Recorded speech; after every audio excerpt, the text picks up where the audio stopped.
Una de las doctrinas centrales de lo que enseña el cristianismo progresivo es que Dios es amor y el amor es Dios. Pero lo hacen al desvincular todos los otros atributos de Dios, como el atributo de santidad y el atributo de justicia. Entonces, como Dios es amor y el amor es Dios, entonces amar a las otras personas incondicionalmente y no pasar justo juicio es lo que se convierte en tu Dios. Liz dice lo siguiente, dice: hola Jorge, ¿cómo le explicas su pecado a un homosexual cuando él asiste a una iglesia cristiana que afirma el homosexualismo o la homosexualidad? Bueno, primero que nada es un tema delicado. Acordémonos que cuando hablamos de estos temas nunca estamos hablando solo de una ideología. Estamos hablando de una persona que merece dignidad, pero una persona que obviamente está confundida. Ok, es una persona, y nosotros sabemos que como la homosexualidad no es algo que es genético, es algo adquirido, nosotros tampoco podemos asumir que sabemos cómo se adquirió esto. ¿Cómo fue que la persona desarrolló esta inclinación? Razones sociológicas, razones psicológicas, obviamente emocionales, obviamente de experiencia. Entonces nosotros no podemos ponerle el dedo a cómo fue que la persona desarrolla esta inclinación. Lo que sí podemos saber nosotros es que existe un diseño para con el hombre y la mujer. Esto es claro. En base a lo que podríamos llamar nosotros teleología, ley natural, y obviamente por medio de la revelación de la escritura nos damos cuenta que este en sí fue el diseño de nuestro Señor. Entonces, para hablar con estas personas, número uno, olvidémonos de hablarles de ellos sobre su condición. Dado de que en tu pregunta existe una otra objeción más difícil que no va a permitirte estar no en ventaja, sino que en un plano equitativo con la persona en cuanto al diálogo. Y es la siguiente. En tu pregunta dice que esta persona es parte de una iglesia que afirma la homosexualidad. Lo primero que tú tienes que hacer, y esto yo creo que va a ser la parte más dolorosa para la persona, es mostrarle que esta iglesia que afirma la homosexualidad, que es uno de los síntomas más comunes de lo que llamamos hoy cristianismo progresivo, el cual es literalmente la destrucción de toda doctrina central del cristianismo. Primero tienes que mostrarle a esta persona, acordémonos que esta persona ya tiene un marco interpretativo de todo escrito, de toda escritura. Esta persona ya está filtrando toda la escritura, todo lo que encuentra en la Biblia, lo está filtrando por medio de este marco interpretativo de cristianismo progresivo, porque eso es lo que le están enseñando en su iglesia.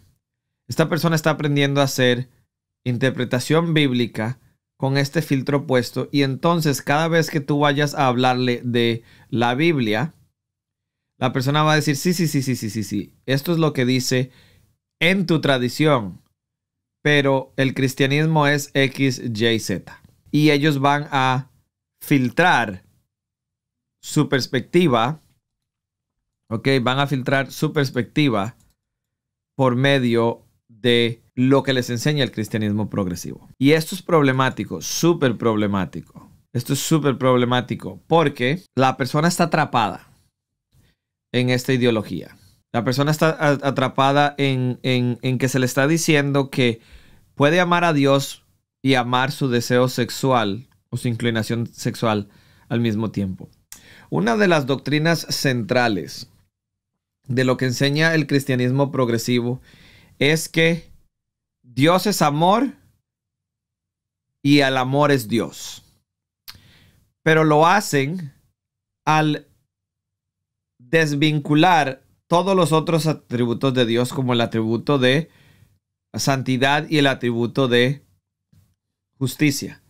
Entonces, como Dios es amor y el amor es Dios, entonces amar a las otras personas incondicionalmente y no pasar justo juicio es lo que se convierte en tu Dios. Entonces, desintegrar el centro de doctrinas cristianas y reemplazarlo con otra ideología, meramente esta del cristianismo progresivo, se vuelve más difícil de desenredar en la mente de tu amigo. Porque ahora la persona está bajo la impresión de que ellos están que ellos creen que ellos son cristianos también. Es lo mismo que sucede con un testigo de Jehová o con un mormón. Creen que son cristianos. Es lo más extraño del mundo.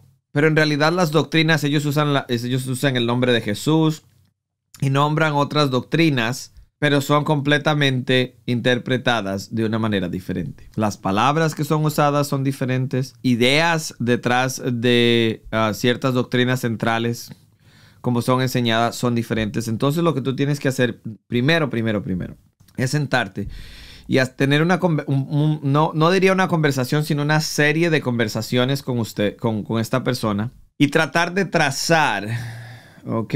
Tratar de trazar una línea argumentativa a favor de una fe histórica. ¿Cómo es que por medio del tiempo se han enseñado estas doctrinas, estas enseñanzas? ¿Qué es lo que ha dicho la Escritura desde el principio? ¿Cómo es que los máximos exponentes del cristianismo han sostenido la idea de la homosexualidad?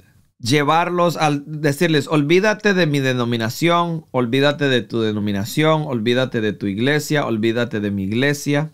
Estoy hablando iglesia en el sentido local, no iglesia en el sentido global de la eclesía, ¿no? Y preguntémosle a esta persona, ¿cómo es que estas cosas son interpretadas en base al texto, completamente desligadas a ninguna tradición? Y si la persona acepta hacer esto, entonces tú poquito a poco, te va a tocar hacer la tarea, Liz. Estudias todo esto y comienzas poquito a poco a mostrarle que históricamente estas doctrinas nunca han enseñado lo que le están enseñando a ellos ahora en su congregación progresista. Es muy difícil. Primero tienes que desmantelar la creencia que tiene la persona, no de su propia inclinación homosexual, sino de que debemos desmantelar su creencia de que el cristianismo es compatible con una vida de homosexualidad activa. Ahora, yo puedo decir lo siguiente. Yo conozco personas que tienen inclinaciones sexuales del mismo sexo, pero aman a Dios sobre todas las cosas. Jesús es el Señor de sus vidas. Y aunque Jesús no les quite, aunque ser cristianos no les quita sus deseos homosexuales 9 de 10 veces, la misma manera en la que a mí ser cristiano no me quita pensamientos lujuriosos y yo tengo que trabajar duro para no caer en pecado. De la misma manera, convertirte en cristiano no es automáticamente que vas a dejar de tener estos deseos o estas inclinaciones. Dejemos de ser ilusos. Son estupideces. Pero sí nos da el poder, por medio del Espíritu Santo, para abstenernos y para renovar nuestra mente a diario. Entonces, por ejemplo, hay personas que todavía afirman que tienen deseos homosexuales, pero deciden vivir una vida célibe. Deciden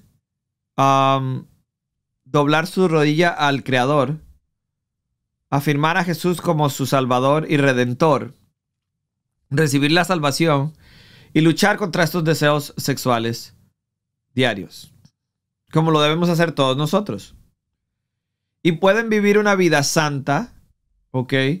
Independientemente de que tengan tendencias homosexuales. Ahora, si las personas están practicando la homosexualidad, ahí es donde está el problema.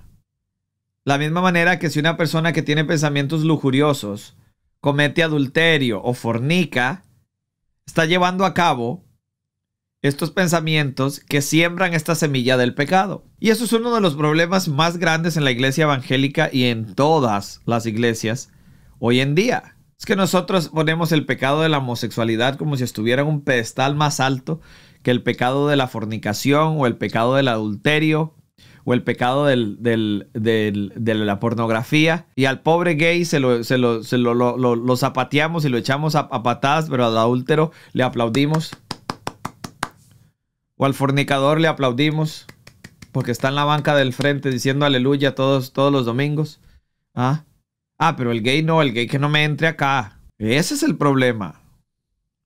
Es la hipocresía putrefacta que existe en muchos de nosotros y en muchas congregaciones. Es más, hay mucho pastor que desafortunadamente es así. Si la persona tiene indicaciones, acordémonos que las personas que tienen inclinaciones homosexuales son amaneradas, hablan de cierta manera, se expresan de cierta manera. Y entonces como el homosexual, como su pecado es visible, no, su orientación sexual es visible. Pero la del adúltero no. El adúltero es una persona que llega con saco y corbata, oliendo rico a colonia Calvin Klein. Llega con su esposa de la mano. Pero le pasó poniendo los cuernos toda la semana. ¿No? Ahí es donde está la dificultad, ¿no? Entonces nosotros tenemos que tener mucho cuidado. Nosotros debemos ser equitativos en cuanto a la manera que tratamos a los demás.